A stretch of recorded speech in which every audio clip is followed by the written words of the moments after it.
So I'm pretty sure that human stem cells regulate differentiation through DNA damage by modifying DNA bases.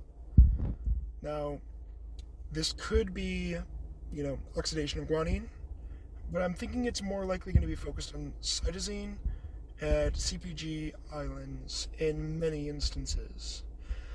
So, how I'm expecting things to work is that you would get, during S phase and during DNA synthesis, you're going to have proteins like DNMT1 that are going to mediate selective modification of one complement of the DNA that will be asymmetrically inherited to the daughter. It is noteworthy that TETs, which are 1011 translocases, and are often described as being involved in demethylation, are likely going to be critical to this process.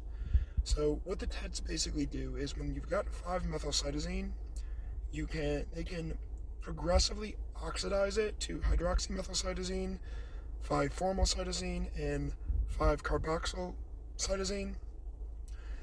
And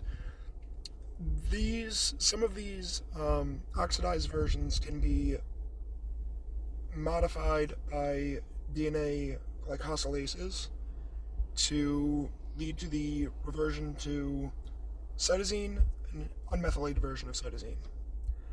But what I'm really thinking is happening here is if we've got these stepwise progression of oxidation, I'm thinking that most of the regulation of differentiation is going to come in between those steps. So you would see, as has been established, asymmetric inheritance of the hydroxymethylcytosine, possibly the carboxyl one as well. And these will lead to downstream responses.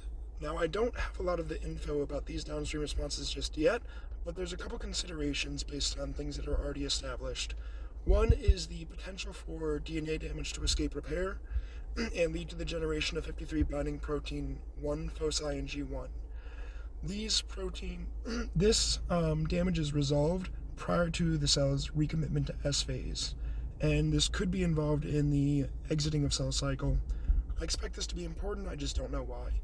The other component is going to be CAD, induced DNA breaks in G2 downstream of DNA damage. I expect this to be important too, but I'm not quite sure why. So as I'm looking into this, I just wanted to give a preview video of what I think is going on before I make the full one, which will hopefully come out soon.